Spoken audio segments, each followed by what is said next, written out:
भगवान बुद्ध कहते हैं, अपने प्राण रक्षा के लिए भी जानबूझकर किसी प्राणी का वध न करें। जहां मन हिंसा से मुड़ता है, वहां दुख अवश्य ही शांत हो जाता है। 3 चीजें ज्यादा देर तक छुपी नहीं रह सकती। वो हैं सूर्य, चंद्रमा और सत्य।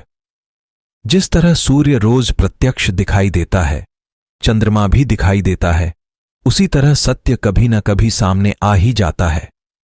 अतः असत्य को अपने आचरण में ना उतारें।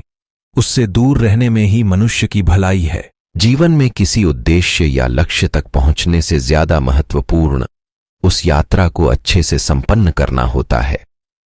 बुराई से बुराई कभी खत्म नहीं होती। घृणा को तो केवल प्रेम द्वारा ही समाप्त किया जा सकता है। यह एक अटूट सत्य है। जैसा मैं हूं वैसे ही वो हैं, और जैसे वो हैं वैसा ही मैं हूं। इस प्रकार सबको अपने जैसा समझकर न किसी को मारें, न मारने को प्रेरित करें। जीवन में हजारों लड़ाइयां जीतने से अच्छा है कि तुम स्वयं पर विजय प्राप्त कर लो। फिर जीत हमेशा तुम्हारी होगी। इसे तुमसे कोई नहीं छीन सकता। मनुष्य यह विचार किया करता है कि मुझे जीने की इच्छा है, मरने की नहीं।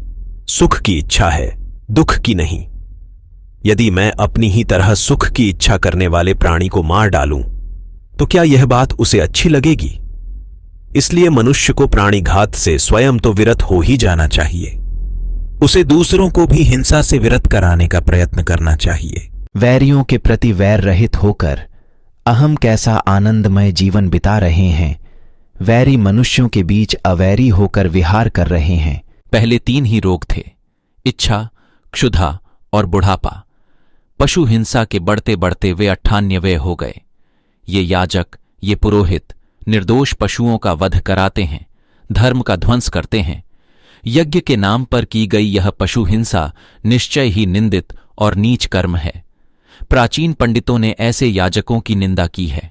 भगवान बोले, भिक्षुओं, महाचर्मों को सिंह, बाघ और चीते के चर्म को नहीं धारण करना चाहिए। जो धारण करे उसे दुक्कट दुष्कृत का दोष होता है। गौतम बुद्ध ने अपने उपदेशों में कहा है कि मनुष्य को अपने भूलकाल अर्थात अपने बीते कल के बारे में नहीं सोचना चाहिए और न ही भविष्य की चिंता करनी चाहिए, बल्कि मनुष्य को अपने आज यानी कि वर्तमान को सुनहरा बनाने के लिए सोचना चाहिए। तभी वे अपने जीवन में सुखी रह सकते हैं। महात्मा बुद्ध के मुताबिक क्रोध मनुष्य का सबसे बड़ा शत्रु होता है, क्योंकि जिस इंसान को अपने गुस्से पर नियंत्रण नहीं होता, वह कई बार ऐसे फैसले ले लेता है जिसका सबसे ज्यादा नुकसान उसको ही होता है। इसलिए मनुष्य को अपने क्रोध पर काबू करना चाहिए। गौतम बुद्ध जी ने कहा है कि संदेह और शक की आदत सबसे ज्यादा खतरनाक एवं भयानक होती है। इससे बुरा कुछ और नहीं होता, क्योंकि अगर किसी के मन में शक पैदा हो जाए तो चाहकर भी इसे दूर नहीं किया जा सकता है, और इसका सीधा असर रिश्तों पर पड़ता है। इसलिए मनुष्य को शक या संदेह नहीं करना चाहिए। गौतम बुद्ध ने अपने इस उपदेश में बताया है कि मनुष्य चाहे हजारों लड़ाइयां ही क्यों न लड़ लें, लेकिन जब तक वह खुद पर जीत हासिल नहीं करता, तब तक उसकी सारी जीत बेकार है। इसलिए खुद पर विजय प्राप्त करना ही मनुष्य की असली जीत है। गौतम बुद्ध ने कहा कि सूर्य, चंद्र और सच कभी नहीं छिपा सकते हैं, इसीलिए सदैव सत्य की ही राह पर चलना चाहिए। गौतम बुद्ध ने अपने उपदेश में कहा है कि मनुष्य को अपने मंजिल की प्राप्ति हो या न हो, लेकिन मंजिल के दौरान जाने वाली यात्रा अच्छी होनी चाहिए।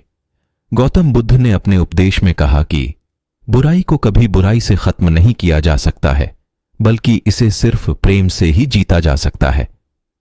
महात्मा बुद्ध कहते हैं कि जिस तरह एक जलता हुआ दीपक हजारों दीपक जलाकर प्रकाश फैला सकता है और उसकी रोशनी कम नहीं होती, उसी तरह खुशियां भी सबके साथ बांटने से बढ़ती हैं। हम जो कुछ भी हैं वो हमने आज तक क्या सोचा, इस बात का परिणाम है। यदि कोई व्यक्ति बुरी सोच के साथ बोलता या काम करता है तो उसे कष्ट ही मिलता है। यदि कोई व्यक्ति शुद्ध विचारों के साथ बोलता या काम करता है तो उसकी परछाई की तरह खुशी उसका साथ कभी नहीं छोड़ती। क्रोध को पाले रखना गर्म कोयले को किसी और पर फेंकने की नीयत से पकड़े रहने के समान है। इसमें आप ही जलते हैं। किसी जानवर की अपेक्षा एक कपटी और दुष्ट मित्र से ज्यादा डरना चाहिए। जानवर तो बस आपके शरीर को नुकसान पहुंचा सकता है, पर बुरा मित्र आपकी बुद्धि को नुकसान पहुंचा सकता है।